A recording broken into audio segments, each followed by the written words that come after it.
जी अस्सलाम वालेकुम। कैफ 4 लेक्चर 71। आज के लेक्चर का आगाज़ करते हैं। चैप्टर हमारा चल रहा है निगोशिएबल इंस्ट्रूमेंट। आज इस निगोशिएबल इंस्ट्रूमेंट का लास्ट कंसेप्ट डिस्कस करेंगे। लास्ट लेक्चर होगा। हाँ, इसके बाद कल के लेक्चर में हम इसके जो क्वेश्चंस हैं, प्रैक्टिस क्वेश्चंस और एमसीक्यूज, वो डिस्कस करेंगे। आज के लेक्चर्स में हमारे कंसेप्ट इस चैप्टर के कंप्लीट हो जाएंगे और इसके साथ ही निगोशिएबल इंस्ट्रूमेंट का टॉपिक भी कंप्लीट हो जाएगा। 2 चैप्टर्स थे इसके ऊपर। आज हमने स्टडी क्या करना है, rules relating to payment of cheque, कि चेक की पेमेंट के लिहाज से क्या रूल्स हैं, चेक की पेमेंट कब होनी चाहिए, कब नहीं होनी चाहिए, और अगर नहीं होनी चाहिए और पेमेंट हो जाए तो कौन जिम्मेदार है।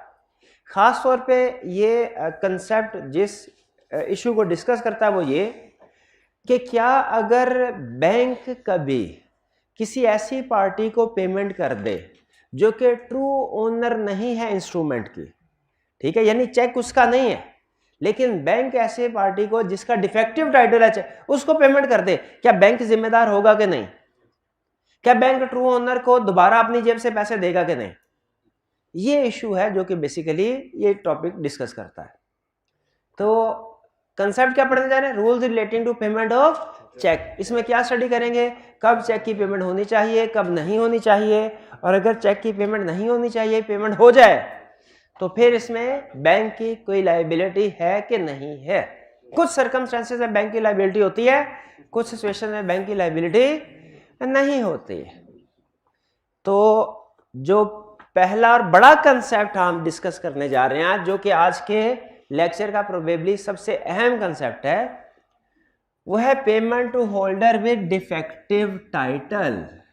Payment to holder with, attentive होकर सुनना। आज का लेक्चर बहुत ज़्यादा लेंथी लेक्चर नहीं है, लेकिन कंसेप्चुअल है, थोड़ा सा टेक्निकल है, खास तौर पे ये जो कंसेप्ट हम डिस्कस करने जा रहे हैं।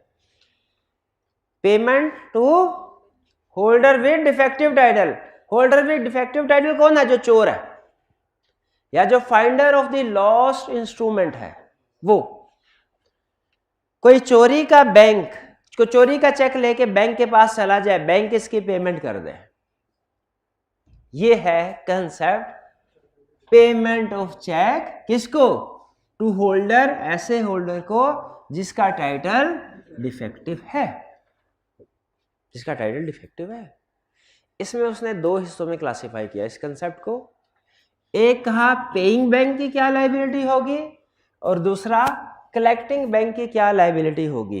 देखिए, आपको बताया था क्लियरिंग का प्रोसेस। क्लियरिंग का प्रोसेस क्या होता है, जिसमें हम फैसल बैंक का चेक है मिजान बैंक में जमा करवाते हैं, मिजान बैंक स्टेट बैंक जाता है, वहां पे फैसल बैंक का बंदा आता है, मिजान बैंक फैसल बैंक के बंदे से चेक दे के पेमेंट लेता है और फिर अपने कस्टमर के अकाउंट में क्रेडिट कर देता है। क्लियरिंग प्रोसेस यही देखा था हमने। क्वेश्चन इसमें यह है कि इसमें 2 बैंक्स इन्वॉल्व हैं। जैसे मेरा अकाउंट मिजान बैंक में है और मुझे कॉलेज की तरफ से फैसल बैंक का चेक मिला, मिजान बैंक में जमा करवाया, मिजान बैंक गया स्टेट बैंक के थ्रू फैसल बैंक के पास और कलेक्शन लेके आ गया। इसमें जो मिजान बैंक है ना, मिजान बैंक कलेक्टिंग बैंक है, और जो फैसल बैंक है वो पेइंग बैंक। ठीक है, तो यहां पे लायबिलिटी 2 तरह से आ गई, एक पेइंग बैंक और दूसरा कलेक्टिंग बैंक। करेक्ट।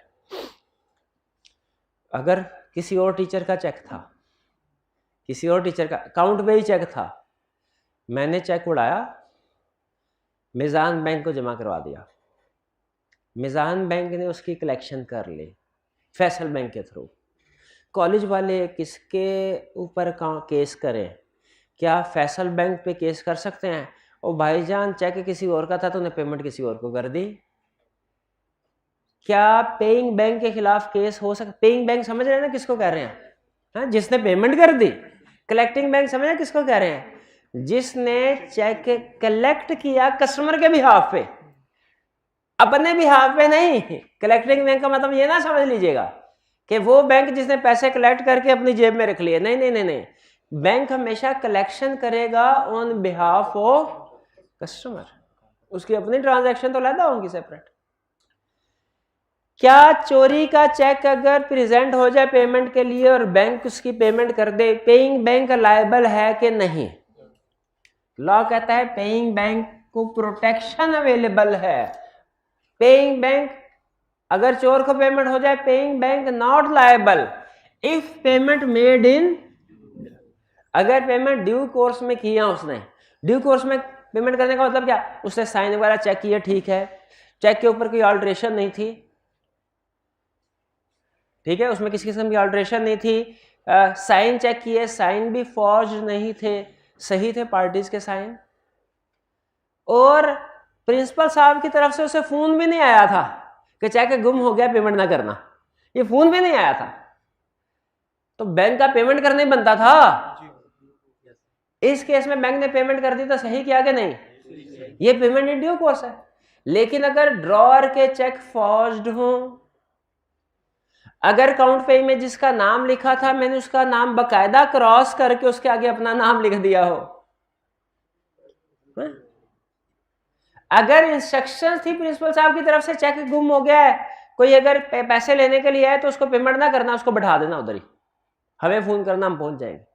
अगर चेक की पेमेंट रोकने की कॉल आई हुई, अगर चेक में अल्टरेशन ऐसे हुई कि देखने ही पता चल जाता है, अगर चेक में ड्रॉअर के सिग्नेचर फेक है, ऐसे हालात में पेमेंट कर दी तो क्या ये पेमेंट इन ड्यू कोर्स है? इस सूरत में पेइंग बैंक लायबल है ट्रू ओनर को। लेकिन अगर पेमेंट इन ड्यू कोर्स कर दी है तो paying bank protected, paying bank protected, protected का मतलब not liable to true owner. ठीक है, ये कब की बात हो रही है? अगर चोर आके पैसे ले जाए, कलेक्शन पेमेंट कर दी जाए चेक की, किसको? जिसका डिफेक्टिव टाइटल था। Paying bank clear. अब आते हैं कलेक्टिंग बैंक की तरफ। अच्छा, कलेक्टिंग बैंक को क्यों इसमें इंक्लूड किया गया लायबिलिटी डिस्कस करते हुए? इसलिए कि लॉ की एक प्रोविजन है। प्रोविजन क्या है? चोर का साथी भी चोर है। कहता है जो चोर को असिस्टेंस प्रोवाइड करेगा वो भी चोर है। तो अगर मैं चेक चोरी करके अपने मिजान बैंक में जमा कराता हूं, मिजान बैंक मेरे बिहाफ पे फैसल बैंक से पैसे कलेक्ट कर लेता है, फैसल बैंक तो चले निकल गया। क्यों निकल गया? उसने पेमेंट इन ड्यू कोर्स कर दी। क्या मिजान बैंक के खिलाफ कॉलेज FIR दर्ज करवा सकता है ये कह के कि चोर तो चोर है ही, चोर का इसने साथ दिया है, मिजान बैंक ने पैसे कलेक्ट करने में, चोरी का माल रिकवर कर हासिल करने में मदद की है। क्या कलेक्टिंग बैंक की लायबिलिटी है? अब क्वेश्चन ये है, क्या कलेक्टिंग बैंक की लायबिलिटी है? तो स्टेट बैंक ये कहता है कि जिस तरह मैंने प्रोटेक्शन दी पेइंग बैंक को, लेकिन कुछ कंडीशन के साथ, वो कंडीशन यहां पे उसने नहीं डिस्कस की लेकिन पहले हमने पढ़ी हुई है कि पेमेंट इन ड्यू कोर्स होनी चाहिए। पेमेंट किस केस में इन ड्यू कोर्स होती है, किस में आउट ऑफ ड्यू कोर्स होती है, पहले पढ़ चुके हैं। कहता है जिस तरह पेइंग बैंक को प्रोटेक्शन दी उसी तरह कलेक्टिंग बैंक को भी प्रोटेक्शन है। बैंक हैज प्रोटेक्शन का मतलब क्या है? Is equal to bank is not liable. Bank has protection का मतलब क्या है? Bank is not, bank collecting bank is not liable. कब? If he received payment, if it received, अगर उसने पेमेंट रिसीव की in good faith without negligence, उसे पता ही नहीं था चोरी का चेक है, and acted as an agent on behalf of customer, उसने कस्टमर के बिहाफ पे पैसे कलेक्ट किए, अपने ओन बिहाफ पे पैसे कलेक्ट नहीं किए। क्योंकि एक जुर्म में एक होता है सबूत साबित करने के लिए किसी को मुजरिम, बेनिफिशियरी कौन है? जो जुर्म का बेनिफिशियरी होता है ना, अक्सर वही मुजरिम होता है। तो बैंक यहां पे क्या कह रहा है इस लाइन में? भैया मैं तो बेनिफिशियरी हूं ही नहीं, अब मेरे को पैसे मिले ही नहीं, तो आप कैसे कह सकते हैं मैं जुर्म में शामिल? जुर्म में शामिल होता तो मेरी जेब पे पैसे जाते। मैंने तो सिर्फ एक्ट किया है as agent on behalf of customer. अव्वल तो मुझे पता ही नहीं था, मैंने तो एक्ट किया in good faith without negligence, और दूसरा पैसे भी मेरे पास नहीं आए, I acted as agent on behalf of customer. और तीसरा, चेक मेरे पास आने से पहले ही क्रॉस क्रूज हो चुका था, मैंने कुछ भी नहीं किया इसके ऊपर, मैंने इसके ऊपर कुछ, चेक मेरे पास आने से पहले ही क्रॉस हो चुका था। 3 कंडीशन साबित कर दी जाए तो कलेक्टिंग बैंक भी लायबल नहीं है, ना पेइंग बैंक लायबल ना कलेक्टिंग बैंक लायबल। लेकिन ऐसे ही नहीं, खुली छुट्टी नहीं है इनको, कंडीशंस है।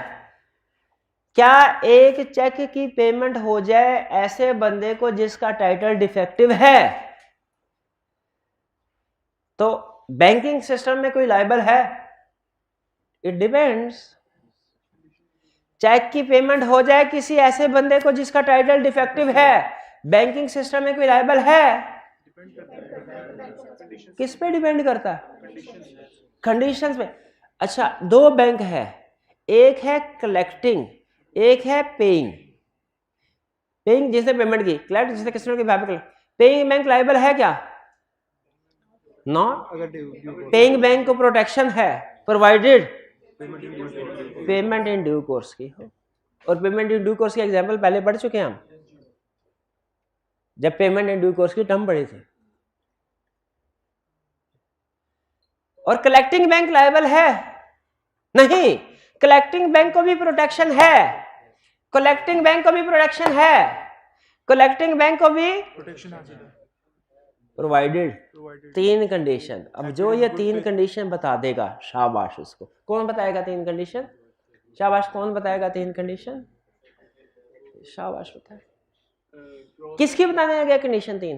ये कलेक्टिंग बैंक के पेमेंट हो गई डिफेक्टिव टाइटल को, और कलेक्टिंग बैंक लायबल है कि नहीं ये हम जानना चाह रहे हैं। हमने कहा कलेक्टिंग बैंक को प्रोटेक्शन हासिल है, यानी it is not liable provided. पहली condition, made payment in good faith without negligence, received payment on behalf of customer as agent, check was already crossed before coming in his hand। तो इस situation में paying bank भी liable नहीं है, ना collecting bank liable ना paying bank liable. भैया समझ आ गया? कहता है चलो ये तो कंसेप्ट समझ आ गया, मैं आपको और बता दूं, बैंक मजीद भी लायबल नहीं होगा। किस केस में? अगर बैंक कस्टमर के अकाउंट को प्रोविजनली कर दे। अच्छा, ये असल में रिलेट करता है, ये वाली बात जो है ना, ये प्रोविजनल वाली, ये रिलेट करती है ऑन बिहाफ ऑफ कस्टमर से। सम टाइम ऐसा होता है, हम बैंक में कोई चेक प्रेजेंट करते हैं ना, तो बैंक क्लियरिंग पे भिजवाने से पहले प्रोविजनल एंट्री कर देता है अपने सिस्टम में। आप मुझे बताइए, अगर आप अपने आप को ना बैंक का कैशियर समझे, आपको एक कस्टमर ने क्लियरिंग चेक दिया, अगर तो कैश दिया ना तो आप फौरी एंट्री पास करते हैं, cash debit customer account credit. उसने चेक दिया, क्या फौरी एंट्री पास कर लेंगे? अब हम कैश की नहीं करनी चाहिए। क्यों नहीं करनी चाहिए? रिसीव ही नहीं हुआ, रिसीव ही नहीं हुआ, तो हो सकता है डिसऑनर हो जाए, तो आपको कोई ना कोई रिकॉर्ड के लिए कोई ना कोई एंट्री तो पास करेंगे। जैसे आप कर देंगे कि कैश इन ट्रांजिट, या cheque for clear, cheque sent for clearing debit, कुछ इस तरह की एंट्री जिससे पता चल जाए कि इस कस्टमर ने चेक दिया हुआ है और वो भेज दिया, और कस्टमर के अकाउंट को क्रेडिट कर देंगे। डेबिट करेंगे तो क्रेडिट भी करना पड़ेगा। कस्टमर का अकाउंट क्रेडिट हो गया तो इसमें सम टाइम कस्टमर ये समझता था कि मैं पैसे निकलवा सकता हूं, हालांकि चेक क्लियरिंग में है, तो बैंक कहता है नहीं नहीं, ये एंट्री प्रोविजनली है, इसे आप ड्रॉ नहीं कर सकते। जब तक चेक क्लियर नहीं हो जाएगा इन पैसों को आप ड्रॉ। प्रोविजनल एंट्री का मतलब क्या है कि जो चेक क्लियरिंग में गए हैं अभी क्लियर हुए नहीं है, उनकी एंट्री कर दी गई, लेकिन ये एंट्री प्रोविजनल है। प्रोविजनल का मतलब क्या? अगर क्लियर होके वापस आ गए तो फिर कंफर्म कर दिया जाएगा, फिर अनलॉक कर दिया जाएगा, फिर कस्टमर अपने पैसे निकलवा सकता है। क्लियरिंग से पहले पहले पैसे नहीं निकलवा सकता। सवाल ये, कुछ वकीलों ने ये पॉइंट उठाया, उन्होंने कहा सर आपने ऊपर लिखा है बैंक को प्रोटेक्शन उस वक्त हासिल होगी जब bank in good faith without negligence काम करेगा, when bank acted as agent on behalf of customer, when cheque was already crossed. इन तीन के ऊपर बैंक की प्रोटेक्शन खड़ी है, इन तीन में से एक को भी गलत साबित कर दें, बैंक लायबल हो जाएगा। वकील ने ये कहा सर ये जो चेक इनके पास आया ना बैंक ने ना इसको अपने अकाउंट में रिकॉर्ड कर लिया था, कस्टमर का अकाउंट क्रेडिट कर दिया। जब कस्टमर का अकाउंट क्रेडिट कर दिया इसका मतलब ये है कि अब कस्टमर को बैंक ने पैसे दे दिए हैं और ये चेक अब बैंक का हो गया। ये चेक किसका हो गया? क्योंकि बैंक ने कस्टमर को पैसे दे दिए, उसका अकाउंट क्रेडिट कर दिया ना। अकाउंट क्रेडिट करने का मतलब ये हुआ कि वो क्लियर हो गया कस्टमर। अब ये चेक किसका हो गया? बैंक का। बैंक ने ये पैसे कलेक्ट करके अपनी जेब में डालने अब, क्योंकि बैंक ने दूसरी जेब से हमें पहले ही पैसे दे दिए। तो ये जो बैंक ने पेमेंट ली है ना, ये ऑन बिहाफ ऑफ कस्टमर नहीं ली, ऑन हिज ओन बिहाफ ली है, क्योंकि कस्टमर को तो पहले ही एडजस्ट कर चुका है। तो जज ने कहा नहीं, आपने गौर नहीं किया, ये एंट्री प्रोविजनल थी, ये कस्टमर को पैसे दिए, कस्टमर ये पैसे निकलवा नहीं सकता। तो क्या प्रोविजनल एंट्री पे बैंक को प्रोटेक्शन हासिल है? फिर बताइए क्या कलेक्टिंग बैंक को प्रोविजनल एंट्री की बेस पे प्रोटेक्शन हासिल है? यस है। ये प्रोविजनल वाली बात समझ आई? प्रोटेक्शन कंडीशन तो समझ आ गई, प्रोविजनल वाली बात भी समझ आ गई। आगे चलें। स्टेट बैंक कहता है मैं अपने बैंक तो मेरे बच्चों की तरह है, इनको मैं मजीद प्रोटेक्शन पे प्रोटेक्शन दूंगा। पहले मैंने पेइंग बैंक को प्रोटेक्शन दी, फिर मैंने कलेक्टिंग बैंक को प्रोटेक्शन दी, फिर मैंने कलेक्टिंग बैंक को एक और प्रोटेक्शन दी, अब एक और प्रोटेक्शन देने लगा हूं। क्या कि अगर कोई अकाउंट पे ही चेक हुआ, अकाउंट पे ही चेक जानते हैं कौन सा होता है? जो सिर्फ उसी बंदे के अकाउंट में जाता है, इसका नाम लिखा। अकाउंट पे चेक हुआ, उसको अल्टर किया, वैसे ही उसने अकाउंट पे ही के चेक में लिखा है, लेकिन ये किसी भी केस में होता है ऐसे, सिर्फ अकाउंट पे ही पे कोई भी चेक उसमें अल्टरेशन हुई, लेकिन अल्टरेशन इतनी सफाई से हुई कि पता नहीं चल रहा, did not appear to be altered, did not appear to be altered. तो बैंक को प्रोटेक्शन हासिल है। इस पॉइंट के ऊपर तो बहुत सी मूवीज भी बनी है, जिसमें क्या करता था वो जो करेक्टर होता था, जो फ्रॉड करता था, वो कोई चेक लेके, किसी का जेन्युइन चेक लेके, तो उसके साइन की प्रैक्टिस करके, ठीक है, फेक साइन ऐसे कि पता ही नहीं, एक्सपर्ट बंदा भी धोखा खा जाए। ठीक है, वो नटवर लाल का नाम सुना आपने इंडिया में? वो इस तरह के फ्रॉड करता था, वो कुछ यूएसए में भी मूवीज ऐसे हैं। तो चेक की ऐसे अल्टरेशन करते थे, एक्सपर्ट बंदा भी धोखा खा जाए, उस सलाहियत थी कुदरती में। उस केस में वो ये कह रहा है अगर चेक में अल्टरेशन हुई लेकिन ऐसी सफाई से अल्टर पता नहीं चल रहा और पेमेंट कर दी, बैंक लायबल है। अब देखिए ट्रू ओनर बैंक के खिलाफ केस करता था और बैंक वाला कहता था सर हम क्या करें, जितनी तसल्ली कर सकते थे कर ली हमने, खुद बताएं आप जज हो क्या फैसला करें। सोच में पड़ गए ना। बैंक का भी वो भी इनोसेंट पार्टी है जिसके अकाउंट से पैसे गए हैं, लेकिन बैंक का भी कसूर नहीं है, क्योंकि कोर्ट फिर वो चेक मंगवा के देखते थे, एक्सपर्ट वाले भी कहते थे सर एक ही राइटिंग है। तो इस सिचुएशन में फिर बैंक को प्रोटेक्शन मिलनी चाहिए कि नहीं मिलनी चाहिए? स्टेट बैंक ने कहा प्रोटेक्शन है, लेकिन अल्टरेशन इतनी सफाई से की गई हो कि नजर ना आ रही हो। लेकिन अगर अल्टरेशन ऐसे, फिर आगे उसने कहा ना ना ना मुझे इतना विलन ना समझना, स्टेट बैंक ने कहा कि मैं खुली छुट्टी दे रहा हूं, ना ना, अगर अल्टरेशन ऐसे हुई ना कि आधी लाइन लिखी हुई है ब्लैक पेन से, आधी ब्लू से, चेक के ऊपर लिखा हुआ है चेक के ऊपर लिखा हुआ है 6 लाख 6 लाख, नीचे 6 लाख ऐसे लिखा हुआ है, और किसी ने इसको ऐसे कर दिया, ये ब्लैक से लिखा है, किसी ने ब्लू से ऐसे इसको 60 कर दिया, ये कर दिया, सारा ब्लैक है, ये दरमियान में ब्लू है, ये सारा ब्लैक है, टी है ब्लू है, और फिर 60 लाख की पेमेंट बैंक ने कर दी, हालांकि नजर अल्टरेशन हुई है। कहते हैं अब लायबल होगा, ठीक है जी। चलिए, तो ये उसने कहा नीचे, हाँ ये कह रहा है हाउएवर बैंक इज लायबल, कहता है मैंने ऊपर से 2 प्रोटेक्शन दी है बैंक को, 2 प्रोटेक्शन दी है। अब मैं वो बात बता रहा हूं जिसमें प्रोटेक्शन नहीं है। प्रोटेक्शन क्या क्या दी बैंक को? Collecting bank is not liable, collecting bank is not has protection if you receive, 3 condition पहले, if receive payment in good faith without negligence, acted as agent not his own behalf, check was already crossed before coming into his hands। और दूसरा protection का किस चीज की दी कि अगर provisional credit कर दिया फिर भी प्रोटेक्शन है, अगर चेक में अल्टरेशन की लेकिन इतनी सफाई से की कि पता नहीं चल रहा फिर भी प्रोटेक्शन है।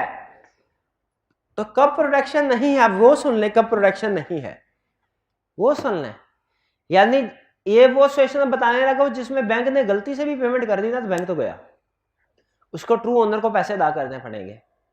पहला केस, अगर signature of drawer is drawer के सिग्नेचर फेक हैं, और यहां पे फेक से मुराद ऐसे फेक है कि जो एक रीजनेबल इंस्पेक्शन से पता चल जाता फेक है।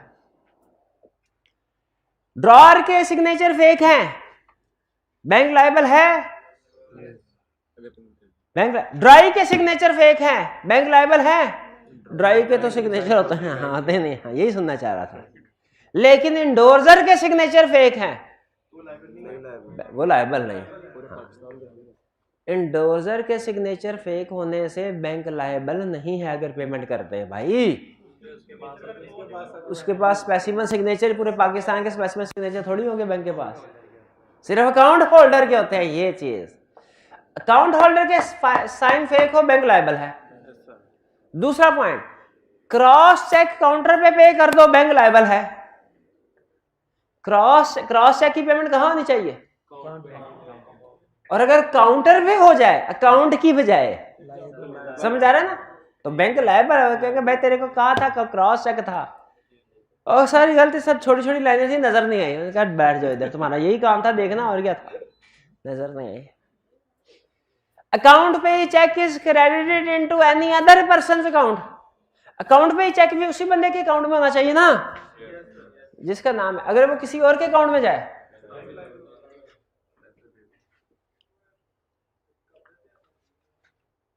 तो इन तीनों केसेस में बैंक लायबल होगा, होना भी चाहिए, बैंक से पैसे निकलवाने चाहिए। अगर ड्रॉर के सिग्नेचर फेक हो, बैंक पेमेंट कर दे, बैंक लायबल है। क्रॉस चेक की पेमेंट काउंटर पे हो जाए, बैंक लायबल है। रिस्ट्रिक्टिव क्रॉस चेक की पेमेंट किसी और को हो जाए, बैंक लायबल है। ठीक हो गया। फिर से बताइए हमने क्या पढ़ा अभी तक? हमने अपना बैंक की लायबिलिटी अगर पेमेंट हो जाए किसी ऐसे बंदे को जो ट्रू ओनर नहीं है, इसको हमने 2 हिस्सों में क्लासिफाई किया, एक पेइंग बैंक, एक कलेक्टिंग बैंक। पेइंग बैंक में क्या पढ़ा? पेइंग बैंक अगर पेमेंट इन ड्यू कोर्स करता है बैंक लायबल। कलेक्टिंग बैंक में क्या पढ़ा? कलेक्टिंग बैंक को भी प्रोटेक्शन हासिल है, उसकी भी लायबिलिटी नहीं होगी अगर वो 3 कंडीशन पूरी कर दे। कौन कौन सी? उसने पेमेंट की गुड फेथ विदाउट नेग्लिजेंस, दूसरा ही collected cheque on behalf of customer, तीसरा चेक वाज ऑलरेडी क्रॉस। ये प्रोटेक्शन उस सूरत में भी अवेलेबल होगी अगर प्रोविजनल एंट्री कर दी जाए, और अगर चेक में अल्टरेशन की है लेकिन पता नहीं cheque does not appear to be altered, उस सूरत में भी बैंक को प्रोटेक्शन हासिल है। और कब नहीं है? अगर ड्रॉर के सिग्नेचर फेक हो, अगर क्रॉस चेक की पेमेंट काउंटर पे हो जाए, रिस्ट्रिक्टिव क्रॉस चेक की पेमेंट किसी और को कर दे। काउंट पे ही चेक रिस्ट्रिक्टिव क्रॉसिंग ही होती है ना, काउंट पे ही चेक की पेमेंट किसी और को कर दे, तो बैंक इन सूरत में लायबल है। भाई ये पेमेंट वाला कंसेप्ट समझ आ गया, payment to holder with defective title. आगे चलते हैं।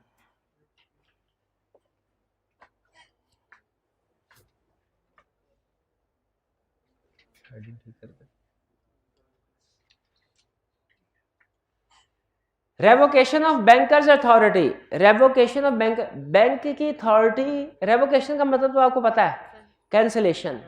बैंक अथॉरिटी का मतलब क्या होता है? बैंक के पास क्या अथॉरिटी होती है? पेमेंट करने की। बैंक के पास क्या अथॉरिटी होती है?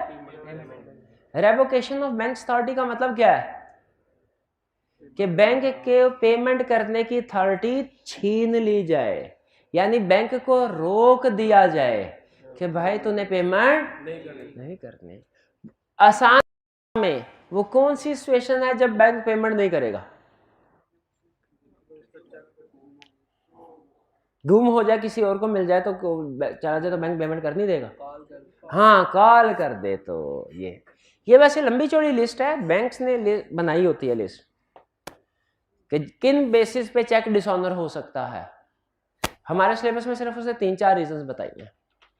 सबसे पहले काउंटरमांड ऑफ पेमेंट। काउंटरमांड का मतलब क्या है कि इंस्ट्रक्शन दी जाए बैंक को, कस्टमर इंस्ट्रक्शन दे बैंक को पे ना करो, बैंक पेमेंट नहीं करेगा और इसके बाद भी पेमेंट कर देता तो पेमेंट इन ड्यू कोर्स नहीं होगी, वो लायबल है। लेकिन इसमें इंस्ट्रक्शन देते हुए बताना पड़ता है कौन सा चेक नंबर है जिसकी payment, general cheque number detail बतानी होती। Notice of customers death. अच्छा यहाँ पे नोट कीजिए, अच्छा ये काउंटरमांड का वर्ड मुश्किल सा है लेकिन इसका मतलब समझ आ गया ना आपको। इंस्ट्रक्शंस दी बैंक को कि किसी चेक की पेमेंट ना की जाए। फिर जनरली भी तो मना कर सकता है बैंक को, उसकी चेकबुक की गुम हो जाए। हाँ, जनरली मना कर सकता है, उस सूरत में भी वो चेकबुक का नंबर देता है बैंक को। बैंक के अपने पास भी डिटेल होती है लेकिन बैंक उसको लिखवा देता है, उससे लिखवा लेता है। दूसरा नोटिस ऑफ कस्टमर्स डेथ। अच्छा, कस्टमर की डेथ हो जाए अगर तो क्या उसका अकाउंट बंद हो जाता है कि चलता रहता है? चलता रहता है कस्टमर की डेथ पे। लेकिन जिस दिन बैंक को पता चल जाए कस्टमर की डेथ होगी, जिस दिन उसको नोटिस, इसीलिए महंगा नोटिस ऑफ कस्टमर्स डेथ, उसके बाद बैंक उस अकाउंट को क्लोज कर देता है, कहता है ना इसमें किसी किस्म की ट्रांजैक्शन नहीं होगी, और फिर इसको क्लोज करने के बाद जो भी विरासती कवानीन होते हैं उसके मुताबिक इसकी डिस्ट्रीब्यूशन करता है। अपने पास स्टेट बैंक को नहीं दे देता, यहाँ अपनी अदर इनकम नहीं बना लेता पैसे, बल्कि वो क्या करता है, पैसों को डिस्ट्रीब्यूट करके देता है। वो असल में कोर्ट का ऑर्डर होता है, विरासती कवानीन के मुताबिक डिस्ट्रीब्यूशन होती है, वो कोर्ट के पास असल में ले जाता है, ये कोर्ट फिर ऑर्डर करता है किसको कितने पैसे। इसमें कोई ट्रांजैक्शन नहीं हो सकती, account close. Next, notice of customer insolvency. अगर पता चले कोई कस्टमर इंसॉल्वेंट हो गया है, याद रखें ये दोनों जो रेवोकेशन ऑफ अथॉरिटीज हैं ये उस दिन एप्लीकेबल होंगे जिस दिन बैंक को पता चलेगा। अगर इंसॉल्वेंसी या डेथ पहले हो चुकी है लेकिन बैंक को पता नहीं और बैंक पेमेंट कर रहा है तो बैंक लायबल नहीं है। हाँ, नोटिस मिलने के बाद भी पेमेंट करता रहा फिर बैंक लायबल है। और last, if cheque is specially crossed more than 1 bankers तो उसकी पेमेंट। कस्टमर इंसॉल्वेंसी का मतलब कस्टमर बैंकरप्ट हो गया, कस्टमर अपने लायबिलिटीज को पे नहीं कर पा रहा। इंसॉल्वेंट का मतलब बैंकरप्ट हो गया, लिक्विडेट हो गया। आपने शायद काउंटिंग में ये टर्म पढ़ी होंगी, काउंटिंग में बैंकरप्सी का किसी टॉपिक में पढ़ा। वो एक मेरा bad debt, provision for bad debt में होता था। हाँ, उसमें होता था कस्टमर बैंकरप्ट हो गया। बैंकरप्ट का मतलब कस्टमर अब अपने पैसे अदा नहीं कर सकता, इंसॉल्वेंट हो गया। क्लियर? 4 रीजन थी रेवोकेशन अथॉरिटी। कौन कौन सी? Countermand of payment, instructions, death, insolvency,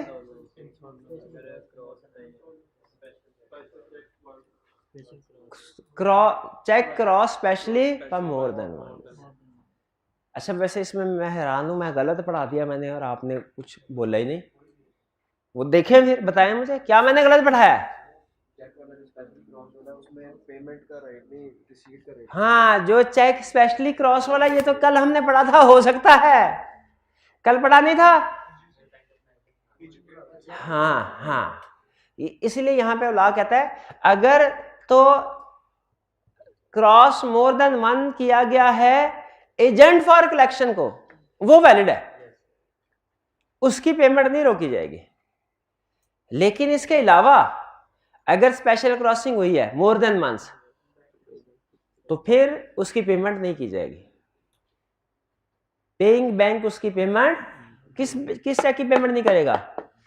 जो स्पेशली क्रॉस हुआ है मोर देन मंथ्स। क्लियर? ये था हमारा चेक। अच्छा मुझे बताइए, इतनी चीजें पढ़ी आपने, चेक की, बिल ऑफ एक्सचेंज की, दोनों में फर्क आपसे कहा जाए तो आप बता देंगे? पक्की बात है? दोनों, किन दोनों में फर्क? प्रीवियस चैप्टर के एंड पे हमने पढ़ा था प्रोमिसरी नोट और बिल ऑफ एक्सचेंज में फर्क। आज क्या पढ़ने जा रहे हैं? चेक। और हमने ये पढ़ा हुआ है कि cheque is a special type of bill of exchange. इसमें पार्टी वगैरह का जिक्र नहीं, क्योंकि पार्टी तो चूंकि वो कॉमन कंसेप्ट है। Acceptance by drawee, bill of exchange में एक्सेप्टेंस रिक्वायर्ड है, चेक में ड्रॉई। बिल ऑफ एक्सचेंज में ड्रॉई कोई भी हो सकता है, चेक में ड्रॉई कौन होगा? बैंकर का मतलब बैंक ही है।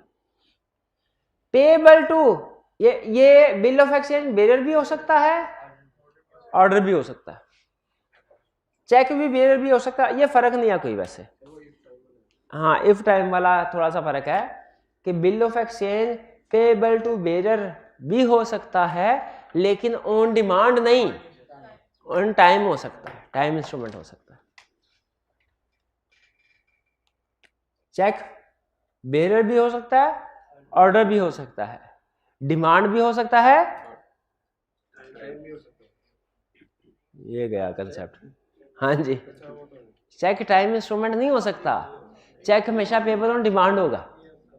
सर अगर 3 माह के बाद का चेक बना के दिया हो तो वो वैलिड चेक होता ही नहीं, बताया ना, वैलिड चेक तब होता है जब सारी उसके सेशंस पूरे हो जाए। ठीक है, वो टाइम इंस्ट्रूमेंट का कंसेप्ट क्या है भला? कि जिसको प्रेजेंट किया उसने कहा कि ठीक है अब आज के 3 महीने बाद पेमेंट करता हूं आपको, वो है टाइम इंस्ट्रूमेंट। जब आप जो भी डेट लिखते हैं, बैंक के पास जाता है, बैंक ये कहता है 1 महीने 2 महीने 3 महीने बाद आ जाओ, नहीं।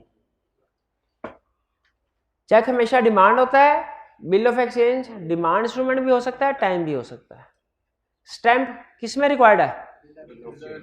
चेक में। Crossing, bill of exchange cross नहीं हो सकता ना, बताया था ना, चेक क्रॉस हो सकता है। Stopping of payment, bill of exchange की पेमेंट स्टॉप नहीं करवाई जाती क्योंकि वो एक्सेप्ट की हुई है पहले आपने। चेक की पेमेंट स्टॉप करवा सकते हैं, बैंक को फोन करना पड़ता है। नोटिंग और प्रोटेस्टिंग का मतलब होता है जब भी कोई निगोशिएबल इंस्ट्रूमेंट डिसऑनर होता है ना, तो उसको सबूत के तौर पे कि बाकी डिसऑनर हुआ है, नोटरी पब्लिक एक अथॉरिटी है, उससे उसको प्रूव करवाना होता है। उसे कहते हैं नोटिंग और प्रोटेस्टिंग। नोटिंग और प्रोटेस्टिंग का मतलब क्या है? एक रेगुलेटरी अथॉरिटी है नोटरी पब्लिक, उससे प्रूव करवाना है, उससे रजिस्टर उसके पास जाके एंट्री करवानी है, उस समझ लें सबूत के तौर पे कि ये प्रोमिसरी नोट या बिल ऑफ एक्सचेंज डिसऑनर हो चुका है। लॉ कहता है प्रोमिसरी नोट या बिल ऑफ एक्सचेंज के केस में तो नोटिंग और प्रोटेस्टिंग हो सकती है, चेक के केस में नहीं, क्योंकि चेक के केस में रेगुलेटरी अथॉरिटी अलग से है, स्टेट बैंक ऑफ पाकिस्तान, उसे कहा इसमें जरूरत नहीं। तो बिल ऑफ एक्सचेंज और चेक में फर्क समझ आ गया? कोई मुश्किल तो नहीं है। अच्छा, अब एक कंसेप्ट है, रहने दें, कल वैसे चैप्टर कंप्लीट करना तो है। नहीं, आप जैसे आप कहते हैं, अगर आप कहते हैं कि आज पढ़ा है, मैं आप पढ़ा नहीं, लेक्चर कल का कंफर्म होगा, ये कंफर्म है, कल कर लेंगे फिर तो वोटिंग करा लेते हैं। कितने स्टूडेंट्स का डिमांड ड्राफ्ट का छोटा सा कंसेप्ट है, कितने स्टूडेंट्स का ख्याल है कि आज कर लें और कितनों का ख्याल है कल कर लें? आज वाले ज्यादा है, दो वोट आ जाए चल। बैंक ड्राफ्ट, बैंक ड्राफ्ट है क्या? बैंक ड्राफ्ट कहता है ये एक ऑर्डर है। आपने कभी अगर देखा हो ना, ये चेक की तरह होता है, साइज में चेक से थोड़ा सा बड़ा होता है। बैंक ड्राफ्ट असल में जब ये खास तौर पे यूज़ होता है प्रॉपर्टी की ट्रांजैक्शंस में। रूटीन में रिस्क ये होता है कि आपने किसी को चेक दिया ना, तो वो अक्सर पता चलता है कि उस पार्टी के अकाउंट में पैसे नहीं है। 10 लाख का चेक दे दिया, अकाउंट में 50,000 रुपये, चेक डिसऑनर हो जाते हैं। या वो पार्टी पेमेंट करने के बाद चीज़ ली, खरीदी, चेक दिया, बाहर दुकान से बाहर निकल के बैंक को फ़ोन कर दिया, सर इसकी पेमेंट नहीं करनी, तो मसले क्रिएट हो जाते हैं। इस इशू को सामने रखते हुए कुछ अर्सा पहले, 7-8 साल पहले, लॉ ने एक चेंजेस की जो बड़ी ज़बरदस्त चेंज थी कि चेक अगर किसी का डिसऑनर हुआ ना, तो उसके खिलाफ फौरी तौर पे केस किया जाएगा और उसको 3 साल की सज़ा होगी, 3 साल की कैद होगी। तो इससे ये जो चेक डिसऑनर वाले केस थे ये रुक गए, इसके ऊपर रिलायंस बढ़ गई। लेकिन स्टिल अभी भी रिस्क है कि आपने फर्ज कीजिए आपकी अबाओ अजदाद की कोई एक प्रॉपर्टी है, आपको पैसों की ज़रूरत पड़ी, आपने उसे बेच दिया, प्रॉपर्टी डॉक्यूमेंट्स के ऊपर साइन कर दिए, दूसरी पार्टी ने चेक दिया और वो चेक पेमेंट डिसऑनर हो जाए, आप तो अब जाहिर है कोर्ट कचहरी में केस लगे चलेंगे, लेकिन आप साल 2 साल 3 साल बाद जीत भी जाएं, टेंशन तो 3 साल तक होगी आपको और आपकी जो ज़रूरत थी वो भी पूरी नहीं हुई। इसीलिए चेक से भी ज़्यादा सिक्योर्ड एक डॉक्यूमेंट निकाला गया जिसे कहा जाता है bank draft. Bank draft, bank draft में होता क्या, चेक में होता है कि आपके अकाउंट में पैसे हैं या नहीं है, आप चेक इशू कर सकते हैं। बैंक ड्राफ्ट में बैंक के पास आप जाते हैं, बैंक से कहते हैं मुझे बैंक ड्राफ्ट बना दें, बैंक कहता है ठीक है। बैंक ड्राफ्ट, अच्छा ये ड्राफ्ट ना बैंक बनाता है, नाम से जाहिर है बैंक ड्राफ्ट, ये ड्राफ्ट बैंक बनाएगा, कस्टमर नहीं बनाता। बैंक कहता है कितने का, आपने कहा 20 लाख का, बैंक ने कहा पहले 20 लाख मुझे दो, आप 20 लाख पहले बैंक को जमा करवाते हैं, फिर बैंक ड्राफ्ट बनाता है। इसका मतलब ये हुआ बैंक ड्राफ्ट डिसऑनर होने के चांस इनसफिशिएंट फंड की वजह से 0 है।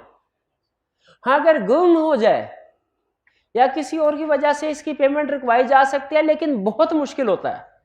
पहले FIR दर्ज कराओ, फिर उसके बाद वो हलफनामा वगैरह, बहुत ज़्यादा रेगुलेटरी, और फिर भी अगर ये कोई लेके पहुंच जाए ड्राफ्ट तो उसको पेमेंट कर दी जाएगी। तो बैंक जो डिमांड ड्राफ्ट होता है, इसे बैंक ड्राफ्ट भी कहते हैं, ये इंतहाई सिक्योर्ड पेमेंट समझी जाती है। और अगर कोई बंदा चेक देना, चेक बड़ी पेमेंट का, तो आप समझ लें कि इसमें 2 नंबरी का चांस है, 50% से ज़्यादा चांस है कि कोई ना कोई 2 नंबरी हो जानी है। और अगर आपको कोई डिमांड ड्राफ्ट दे, 100% श्योरिटी है आपको उसकी पेमेंट मिल जाएगी। इसलिए जितनी भी बड़ी ट्रांजैक्शंस होती है ना, खासतौर पर प्रॉपर्टी की डीलिंग, इसमें बैंक ड्राफ्ट ही मंगवाया जाता है। कि पार्टी से कहा जाता है बैंक ड्राफ्ट लाओ ताकि हमें कंफर्म हो जाए कि पैसे मिल जाएंगे, इनसफिशिएंट फंड की वजह से या इस तरह की कोई और मिलती जुलती रीजन की वजह से डिसऑनर नहीं होंगे। तो ये बैंक ड्राफ्ट क्या है, ये एक ऑर्डर है चेक की तरह, जो बैंक इशू करता है किसको, दूसरे बैंक को। इसमें से उसमें लिखा होता है कि जी मेरे पास इस कस्टमर ये पैसे हैं, ये 20 लाख का बैंक ड्राफ्ट है मेरे पास, और इसके ऊपर उस पार्टी का नाम भी लिखा होता है जिसको पेमेंट करनी है, कि 20 लाख रुपया मिस्टर ए, जैसे इन भाई का अकाउंट है, इन्होंने मेरे से प्रॉपर्टी खरीदी, ये भाई अपने बैंक के पास जाएंगे, पहले इन्होंने मेरे से कॉन्टैक्ट किया, मैंने बताया सर कैश चलेगा, मैंने कहा कैश नहीं, बैंकिंग चैनल के थ्रू पेमेंट होगी। इन्होंने कहा सर फिर आपको चेक दे दूं, मैंने कहा नहीं चेक ना दो, चेक क्या पता बाद में कैश हो कि ना हो, तो मुझे डिमांड ड्राफ्ट बना के दो, फिर मैं प्रॉपर्टी पे साइन करता हूँ। डिमांड ड्राफ्ट, बैंक ड्राफ्ट, हाँ सॉरी बैंक ड्राफ्ट डालें, डिमांड ड्राफ्ट वो एक ही चीज़, बैंक ड्राफ्ट बना के दो। उन्होंने कहा अच्छा, ये अपने बैंक के पास गए, उससे कहा जी 20 लाख का बैंक ड्राफ्ट बना दो। बैंक ने कहा किसके नाम का, उसका शनाख्ती कार्ड लेके आओ, डिटेल। मैंने अपनी डिटेल इनको दे दी, बैंक ने इनसे कहा अच्छा 20 लाख रुपए दो, इन्होंने लादा से 20 लाख रुपए बैंक को अदा कर दिया। बैंक ने फिर एक पेज बनाया डिमांड ड्राफ्ट, जिसमें बैंक ने मेरा नाम लिखा। अच्छा अब उस डिमांड ड्राफ्ट में ना मजे की बात, इनका नाम नहीं आएगा कोई, डिमांड ड्राफ्ट किसकी फेवर में बना है? वो मेरा नाम आएगा कि हम मिस्टर ए को 20 लाख रुपए तक के पैसे अदा करेंगे, यानी 20 लाख रुपए अदा करेंगे, ठीक है। लेकिन चूंकि ये काउंटर पे कैश नहीं हो सकता, ये भी अकाउंट में जाएगा जैसे क्रॉस चेक जाता है, तो इसलिए कहा जाता है कि ये एक बैंक की तरफ से दूसरे बैंक को ऑर्डर होता है कि इस कस्टमर के अकाउंट में इतने पैसे डाल दो और मेरे से पैसे ले लो। अब मैं बैंक ड्राफ्ट जब लेके अपने बैंक के पास जाऊंगा, जमा करवाऊंगा, क्रॉस चेक की तरह, बाकी सारा सिस्टम क्रॉस चेक की तरह होगा। बैंक उधर से मेरे अकाउंट में एंट्री करके तो क्लियरिंग में भिजवाएगा इसको और पैसे कलेक्ट कर लेगा, मेरे अकाउंट में डाल देगा। बाकी सारा सिस्टम क्रॉसिंग ऑफ चेक की तरह है। फर्क क्या है कि ये ज्यादा सिक्योर डॉक्यूमेंट है और उसमें पैसे पहले लदा रख लिए जाते हैं ताकि इनसफिशिएंट फंड की वजह से डिसऑनर ना हो, और इसकी पेमेंट को रुकवाना भी बहुत ही मुश्किल है। यानी मैंने प्रॉपर्टी डॉक्यूमेंट्स के ऊपर साइन कर दिए, ये बाद में बैंक को जाके कह सकते हैं कि सर वो गुम हो गया, कैंसिल कर दें। मैंने कहूंगा वो गुम क्या, मेरे नाम का इंस्ट्रूमेंट हुआ था, मेरे पास है, झूठ बोलता है ये। सारे कहेंगे हाँ ठीक है ये सच है, तो गुम नहीं हुआ, पेमेंट इसको जानी चाहिए, तो इसकी पेमेंट हो जाएगी।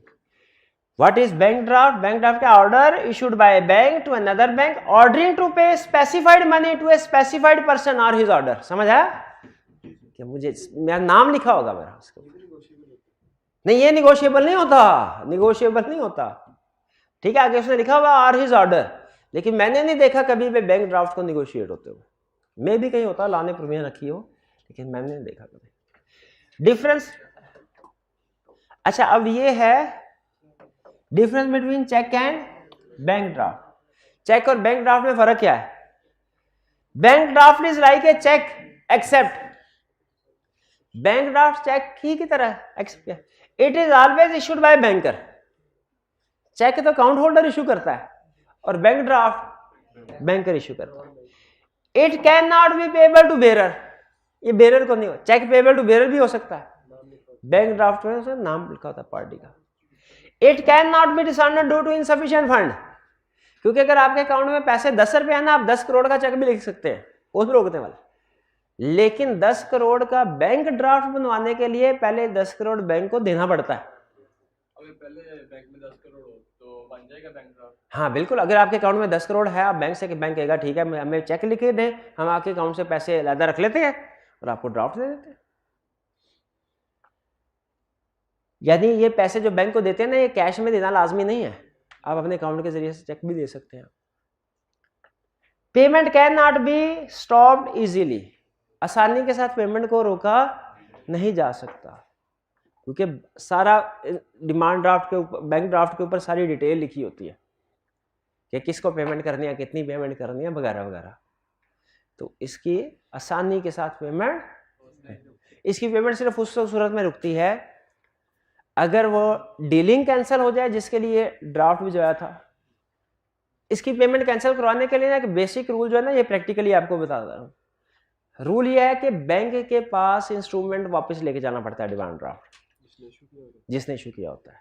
जैसे अगर इन्होंने ड्राफ्ट लेके आए लेकिन हमारी आपस में बात नहीं बनी, मैंने कहा मेरा प्रोग्राम चेंज हो गया, अब मुझे 2 लाख रुपए और दो, उन्होंने कहा 2 लाख रुपए कोई नहीं, हमने कहा डीलिंग कैंसिल।